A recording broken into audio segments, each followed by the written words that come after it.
नमस्कार दोस्तों, मैं अर्जुन परिहार आप सभी का स्वागत करता हूं परिहार पाठशाला की इस नई क्लास में। कंप्यूटर की सीरीज में आज है क्लास नंबर 29 या डे 29। तो हमारी जो क्लासेस चल रही थी उसमें हम देख रहे थे एमएस एक्सेल, और एमएस एक्सेल में आज है class number 2।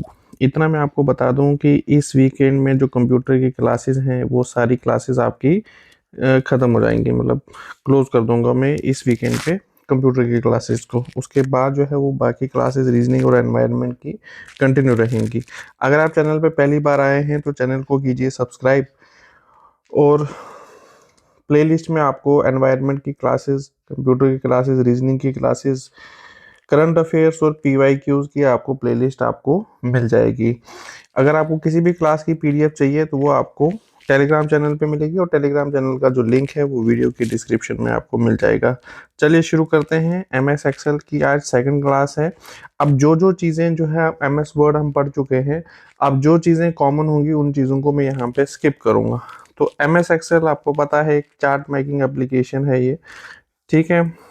Chart making application, इसके अंदर मेन्यूज या टैब जो भी हमने पढ़ने हैं, जैसे फाइल पढ़ेंगे, होम पढ़ेंगे, इंसर्ट, पेज लेआउट, फॉर्मूलाज, ठीक है। ये सब चीज़ें जो हैं वो हम ये सारे मेन्यू जो है हम एम एस एक्सेल के अंदर पढ़ेंगे। फिर इनके अंदर सब ग्रुप्स होते हैं, उन सभी चीज़ों को हम यहाँ पे देखते हैं। सबसे पहले देखते हैं फाइल वाले मेन्यू में, जिसके अंदर आपको information, new, open, save, save as, print, export, share और पब्लिश, ये सब चीज़ें मिलेंगी आपको। देखिए यहाँ पे ये बहुत सिंपल सा पहला ग्रुप है, इसमें कुछ इतना मतलब दिमाग लगाने की ज़रूरत नहीं है। इन्फॉर्मेशन से आप यहाँ क्या समझते हैं कि किसी भी फाइल की अगर आपको इन्फॉर्मेशन चाहिए तो इस टैब पे अगर आप क्लिक करोगे तो उस फाइल की सारी इन्फॉर्मेशन आपको मिल जाएगी। अगर आपको कोई नई वर्कशीट या नई वर्कबुक जो है वो ऐड करनी है तो वो कंट्रोल प्लस, उसके लिए शॉर्टकट की जो है that is control plus N, ये आप याद रखिएगा, ठीक है। उसके अलावा अगर आपको कोई एग्जिस्टिंग फाइल जो है, एग्जिस्टिंग वर्कबुक को ओपन करना है तो वो आप कंट्रोल प्लस ओ या फिर कंट्रोल प्लस F12 से कर सकते हो। This is also very very important. किसी भी फाइल को अगर आप वर्कबुक पे, अगर आप वर्कशीट पे आप सेव कर मतलब काम कर रहे हो उसको अगर आपको सेव करना है तो control plus S. Save as का मतलब होता है कि किसी भी फाइल को आप नाम दे सकते हो, और किस लोकेशन पे अगर आपको सेव करना है, ये सब चीज़ें जो है वो सेव एज में आती हैं। और सेव एज के लिए जो शॉर्टकट की है दैट इज़ F12, ये आप याद रखिएगा, ये एग्ज़ाम में काफ़ी बार पूछा जा चुका है। प्रिंट के लिए आपको पता है शॉर्टकट है कंट्रोल प्लस पी। अगर ये ऑप्शन में ना हो तो ये वाला ऑप्शन में ज़रा ध्यान से देखिएगा, control plus shift plus F12, ये है प्रिंट के लिए। और कभी कभी प्रिंट प्रीव्यू के लिए शॉर्टकट की पूछी जाती है। आपने देखा होगा कि प्रिंट प्रीव्यू का ऑप्शन होता है, अगर आपने थोड़ा बहुत काम जो है वो पीसी पे किया है तो वहाँ पे अगर आप कोई भी पेज, कोई भी जैसे पीडीएफ ही मान लो, कोई भी पीडीएफ को अगर आप प्रिंट करना चाहते हो तो वहाँ पे ऑप्शन आता है प्रिंट प्रीव्यू कि प्रिंट करने के बाद आपका पेज किस तरीके से दिखेगा। उसके लिए शॉर्टकट होती है control plus F2, control plus F2। ये जितने भी शॉर्टकट कीज मैंने यहाँ पे लिखी हैं they are very very important, तभी मैंने यहाँ पे लिखी है, ठीक है। इसके अलावा एक्सपोर्ट, अगर आपको किसी भी एक्सेल फाइल को पीडीएफ में या किसी और फॉर्मेट में अगर आप एक्सपोर्ट करना चाहते हो वो भी आप कर सकते हो इस टैब के अंडर, ठीक है। शेयर भी कर सकते हो किसी भी क्लाउड स्टोरेज में, जैसे वन ड्राइव में अगर आपको किसी एक्सेल को स्टोर करना है तो वो भी कर सकते हो। इनफैक्ट अगर आपको किसी वर्कबुक को पब्लिश करना है, जैसे पावर बीएन एक ऐप है उसमें पब्लिश करना है, तो ये भी चीज़ें पॉसिबल है, जिसमें आप बेसिकली क्या करते हो, रिपोर्ट्स बनाते हो, टेबल वगैरह या चार्ट्स वगैरह प्रिपेयर करते हो, ठीक है। तो ये सब चीज़ें भी पॉसिबल होती हैं। या अगर आप क्लोज करना चाहते हो किसी भी वर्कशीट को या वर्कबुक को तो वो किससे होगा, कंट्रोल प्लस डब्ल्यू से होगा, कंट्रोल प्लस डब्ल्यू से होगा। ये सारी चीज़ें जो है ना, ये सारी चीज़ें आपको फाइल के अंदर मिलेंगी, मतलब फाइल वाला मेन्यू खोलोगे उसके अंदर जो जो चीज़ आपको करनी होगी आप डायरेक्टली कर सकते हो। अगर आपको शॉर्टकट के थ्रू करना है तो वही चीज़ें शॉर्टकट के थ्रू भी पॉसिबल होती हैं, यही चीज़ मैं आपको बताना चाहता हूँ। तो ये था पहला वाला मेन्यू। सेकंड मेन्यू जो है दैट इज़ होम, ठीक है, होम वाला मेन्यू। होम वाले मेन्यू में हम देखेंगे क्लिपबोर्ड, ये हम पहले एमएस वर्ड में देख चुके हैं। फॉन्ट भी हम एमएस वर्ड में देख चुके हैं। इनफैक्ट अलाइनमेंट भी देख चुके हैं। यहाँ पे हम देखेंगे नंबर, स्टाइल्स, सेल्स एडिटिंग और डेटा एनालाइज या डेटा एनालिसिस करके एक चीज़ होती है। बस आपको ये चीज़ें पता होनी चाहिए कि ये सारी चीज़ें किसके अंडर आती हैं, होम के अंडर आती हैं। तो क्लिपबोर्ड की अगर मैं बात करूं तो क्लिपबोर्ड हम पढ़ चुके हैं एमएस वर्ड में। आपको पता है कि क्लिपबोर्ड में क्या होता है। क्लिपबोर्ड में आप मान लो कि कोई भी चीज़, आप टेक्स्ट आपने कॉपी किया, फिर आप पेस्ट करते हो। क्या करते हो? पेस्ट करते हो। तो ये कॉपी कहाँ पे होता है? क्लिपबोर्ड पे। फिर क्लिपबोर्ड से आप आगे जो है वो पेस्ट करते हो। तो क्या कहा था मैंने एमएस वर्ड के टाइम पे कि इसमें मैक्सिमम कितनी आइटम्स को एक साथ सेव कर सकते हो? That is 24। ऐसा नहीं है कि 24 के बाद सेव नहीं होंगी। 24 के बाद जब आप 25th नंबर पे कोई भी फाइल को सेव करोगे तो जो पहली वाली होगी वो ऑटो डिलीट हो जाएगी। क्या हो जाएगी? ऑटो डिलीट, मतलब ऑटो रिप्लेसमेंट पे चलती है। एट ए टाइम आप 24 फाइल्स को वहां पे क्लिप बोर्ड पे रख सकते हो, क्योंकि क्लिप बोर्ड जो है that is volatile in nature. क्या है? Volatile in nature. ठीक है, ये सब चीजें मैं आपको बता चुका हूँ। जो थोड़े से डिफरेंट होंगे वही चीज मैं बताऊंगा यहाँ पे। जैसे यहाँ पे डिफरेंट है पेस्ट स्पेशल। क्या है? Paste special. अब ये पेस्ट स्पेशल जो है, वहां पे शॉर्टकट की क्या होती थी एमएस वर्ड में? एमएस वर्ड में जो पेस्ट स्पेशल की जो क्या बोलते हैं शॉर्टकट की होती थी, वो होती थी alt plus control plus V, CTRL+V। यहाँ पे क्या है? यहाँ पहले कंट्रोल है, बाद में आल्ट है। ये चीज को ध्यान में रखिएगा। ठीक है, ये छोटी छोटी चीजें हैं जो आपको ध्यान में रखनी होती है। एक्सेल में अगर आपको पेस्ट स्पेशल करना है तो पेस्ट स्पेशल बेसिकली होता क्या है? Unformatted text. ठीक है, अनफॉर्मेटेड टेक्स्ट की बात करते हैं हम पेस्ट स्पेशल में। तो ये सब चीजें आपको यहाँ पे ध्यान देखनी है। इसके अलावा फॉर्मेट पेंटर जो है, फॉर्मेट पेंटर, अब फॉर्मेट पेंटर के लिए कोई भी शॉर्टकट की जो है वो यहाँ पे नहीं होती है। ठीक है, जैसे लेकिन अगर आप देखोगे तो अगर आपको याद होगा तो फॉर्मेट पेंटर की शॉर्टकट कीज वगैरह होती थी कहाँ पे? एमएस वर्ड में, अगर आपको याद होगा तो। ठीक है ना, जैसे कंट्रोल+Shift+C या कंट्रोल+Shift+V, अगर आपको थोड़ा बहुत याद होगा तो। ठीक है, क्लासेस को रिवाइज कीजिए। ये टॉपिक बाद में इतने ज़्यादा हो जाएंगे कि आपको समझ नहीं आएगा कि इसको रिवाइज कैसे करें, इसलिए साथ साथ में इन चीज़ों को रिवाइज करने की ज़रूरत है। नेक्स्ट इसके अंदर सब ग्रुप है। एक हमने क्लिपबोर्ड पढ़ लिया, दूसरा हम पढ़ते हैं फॉन्ट। अब यहाँ पे फॉन्ट देखिए क्या होता है। जैसे font type same as MS Word, जो हमने एमएस वर्ड में पढ़ा था, फॉन्ट टाइप, वही सब चीज़ें जो है वो यहाँ पर भी हैं। ठीक है, क्या क्या चीज़ें पढ़ी थी हमने? जैसे हमने पढ़ा था वहाँ पे कि फॉन्ट टाइप में 2003 तक, जो 2003 तक थे वर्जन, उसमें जो बाय डिफॉल्ट फॉन्ट होता था वो क्या होता था? Times new Roman. क्या होता था? Times new Roman. ठीक है, फिर उसके बाद जो है 2007 वाले तक, फिर फ्रॉम 2007 ऑनवर्ड्स जो भी एमएस वर्ड के वर्जन हैं उसमें क्या होता था? कैलिब्री। क्या होता था? कैलिब्री। ये सब चीज़ें मैं आपको बता चुका हूँ एमएस वर्ड में। इनफैक्ट जो अभी एमएस ऑफिस का जो नया अपडेट आया है, उस नए अपडेट में, एमएस ऑफिस के अपडेट में जो नया फॉन्ट टाइप है दैट इज एप्टॉस। ये सब चीज़ें जो है वो सेम है, इसलिए मैंने यहाँ पे लिखा भी है same as MS Word. Font size की अगर मैं बात करूं तो वहां पे भी 8 to 72 था, यहाँ पे भी 8 to 72 है। लेकिन यहाँ पे मिनिमम 1 है। मिनिमम फॉन्ट साइज जो है वो 1 तक लेके जा सकते हैं और मैक्सिमम जो है 409 तक लेके जा सकते हैं। लेकिन एमएस वर्ड में अगर आपको होगा तो वहाँ पे मिनिमम जो है वो 1 लेके जा सकते थे और मैक्सिमम जो है वो लेके जा सकते थे 1638 तक लेके जा सकते थे, अगर आपको याद होगा तो। बाय डिफॉल्ट जो फॉन्ट साइज है वो यहाँ पर भी 11 है और एमएस वर्ड वहाँ पे भी 11 होता था। ठीक है, अगर आपको जैसे मान लीजिए किसी वर्ड को बोल्ड करना है तो कंट्रोल+B या फिर कंट्रोल+2 ये आप इस्तेमाल कर सकते हो। इटैलिक करना है तो कंट्रोल+I या फिर कंट्रोल+3। अगर आपको अंडरलाइन करना है तो कंट्रोल+U या फिर कंट्रोल+4 या फिर स्ट्राइक थ्रू का मतलब होता है जैसे मैंने ये अर्जुन लिखा और फिर बीच में ऐसे स्ट्राइक थ्रू करना। ठीक है, तो इसके लिए है कंट्रोल+5। तो ये सब चीज़ें आप याद रखिएगा, 2 3 4 5 ऐसे करके डायरेक्टली है ये। तो ये सब चीज़ें आपको पता होनी चाहिए। यहाँ पे 1 नहीं है। अब ये जो 1 है वो किसके लिए इस्तेमाल होता है, ये इस्तेमाल होता है फॉर्मेट सेल्स। ये एक नई चीज़ है यहाँ पे फॉर्मेट सेल्स। अगर आपने एमएस वर्ड देखा होगा तो एमएस वर्ड में क्या चीज़ होती थी, वहाँ पे होता था फॉर्मेटिंग टूल्स। क्या होते थे वहाँ पे, फॉर्मेटिंग टूल्स, अगर आपको याद होगा तो। ठीक है, जैसे बोल्ड हो गया, इटैलिक्स हो गया, अंडरलाइन हो गया, ये सब चीज़ें जो है वो फॉर्मेटिंग टूल्स आती थी किसमें, एमएस वर्ड की बात कर रहा हूँ मैं। ठीक है, तो वहाँ पे शॉर्टकट की है कंट्रोल+D। लेकिन यहाँ पे जो फॉर्मेटिंग सेल्स को फॉर्मेट करने के लिए इस्तेमाल होते हैं, उसके लिए जो शॉर्टकट की है दैट इज कंट्रोल+1। कंट्रोल+1 ये डिफरेंट है, इसलिए आपको ये याद रखना पड़ेगा। एक और चीज़ यहाँ पे आपको ध्यान देने वाली है वो ये है कि tools like subscript, superscript and line spacing are not available in the MS Excel. This is very very important.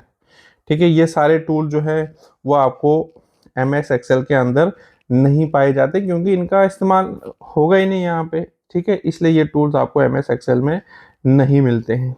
एक और मेन्यू है इसके अंदर, यहाँ पे जैसे हमने पढ़ा यहाँ पे फॉन्ट के अंदर ये सब चीज़ें, फॉन्ट के ही अंदर जो है एक चीज़ है बॉर्डर। अब नॉर्मली देखिए, अब नॉर्मली क्या होता है, ये एक MS Excel की शीट है। जैसे मान लो ये MS Excel की शीट है। जैसे मान लो मैंने यहाँ पे लिखा 1 2 3 4 5 6 7 8। अगर मैं इसको प्रिंट करके दे दूँ तो ये नॉर्मली शीट पे ऐसे आ जाएगा। ठीक है, 1 2 3 4 5 6 7 8 ऐसे करके प्रिंट करके पेज पे आ जाएगा। लेकिन मैं चाहता हूँ कि ये कॉलम्स भी यहाँ, ये बॉर्डर भी शो हो, ये कुछ इस प्रकार से यहाँ पे शो हो।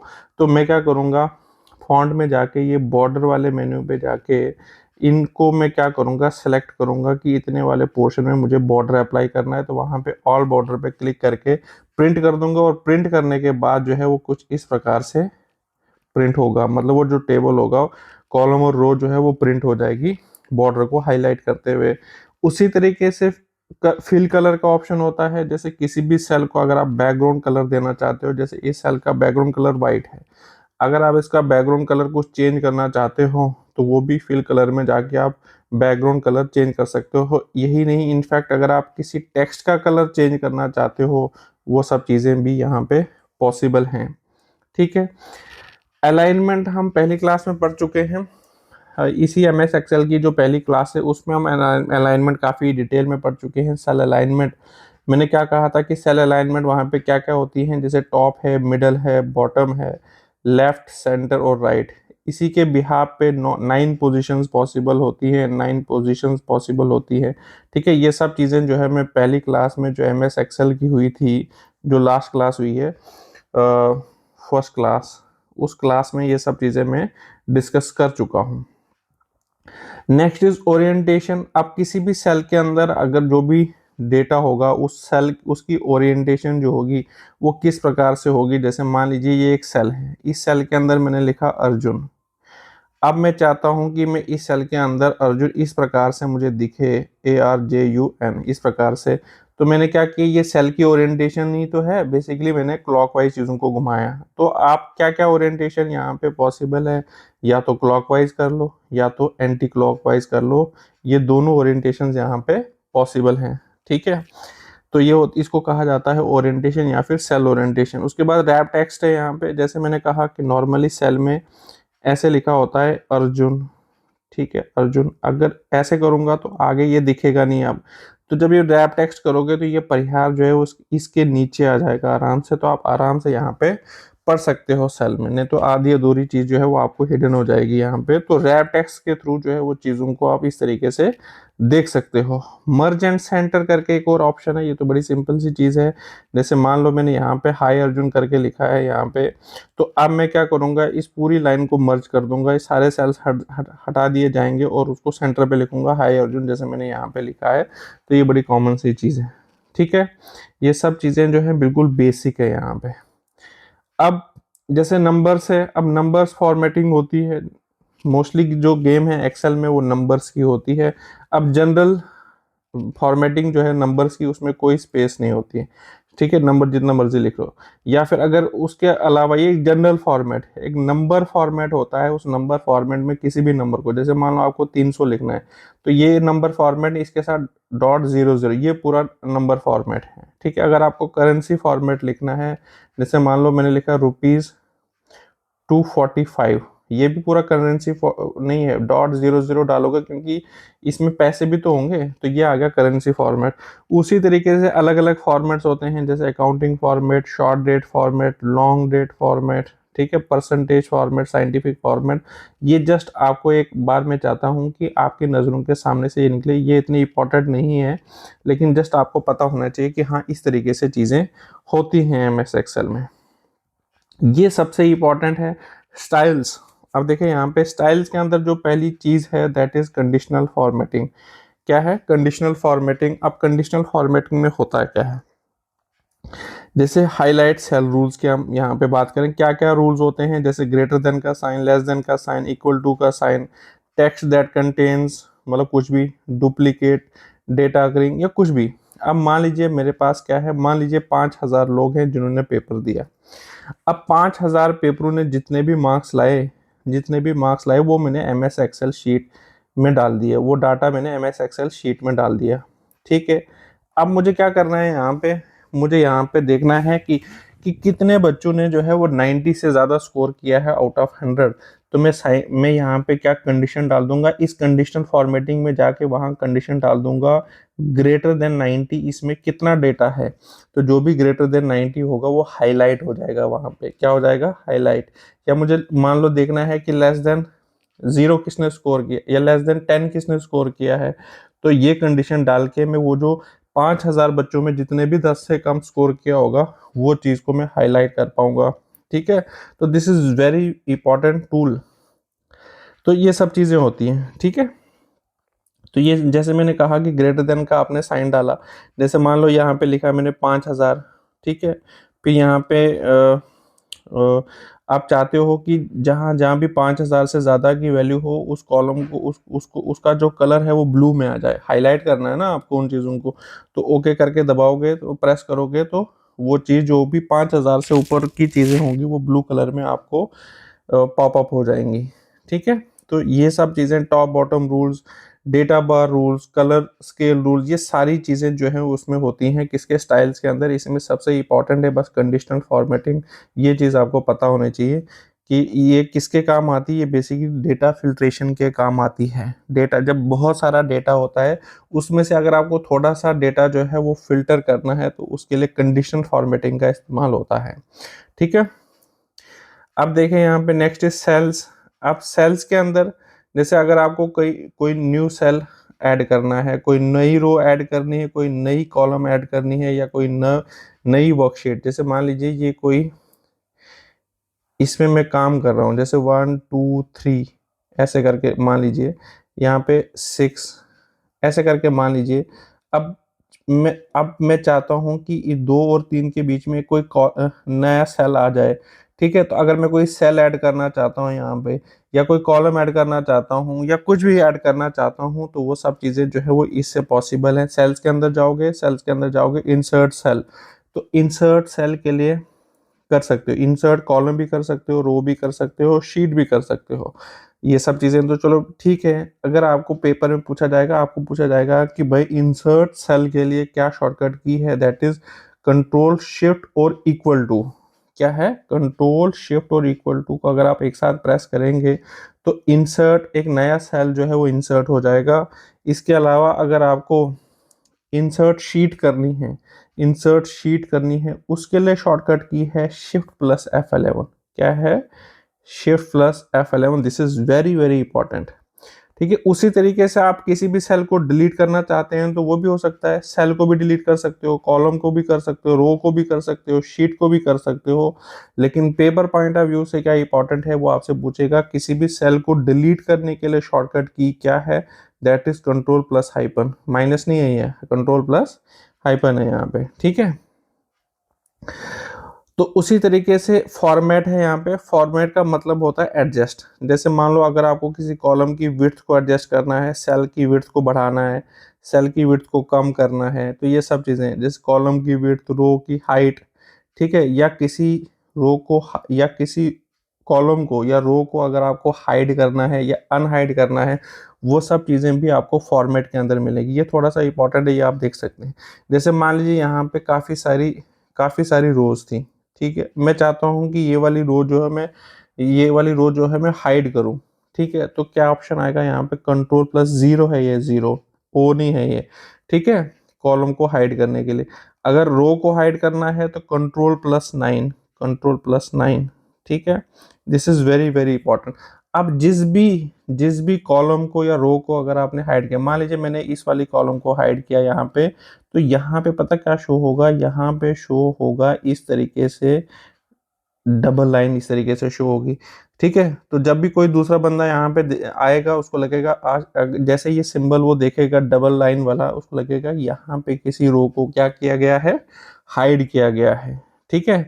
तो जो भी हिडन रो या कॉलम होती है, it is shown by an indicator known as double line indicator. This is also very very important point.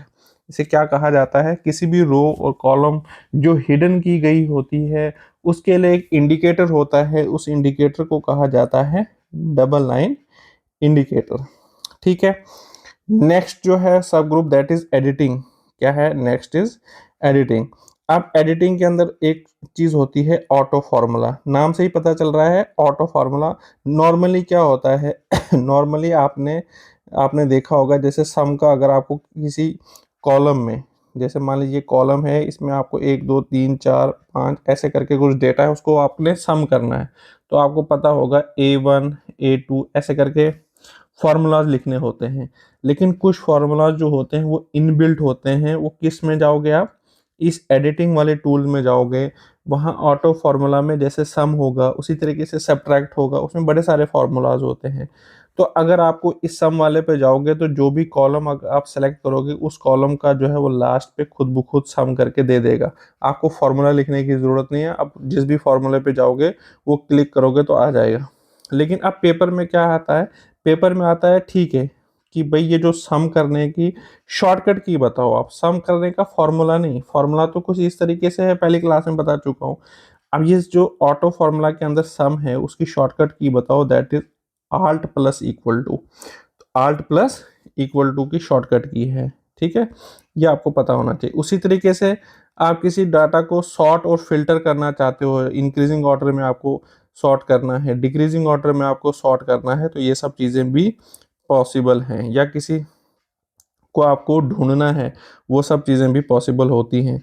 In fact यहाँ पे एक सबसे लास्ट है एनालिसिस डाटा। डेटा को अगर आपको एनालाइज करना है on the basis of chart, on the basis of tables, वो सब चीज़ें भी यहाँ पे पॉसिबल हैं। तो ये था MS एक्सेल की क्लास नंबर 29, जिसमें आज हमने फाइल और होम वाले टैब को कंप्लीट किया। बाकी के जो होंगे वो कल देखेंगे। Thank you so much.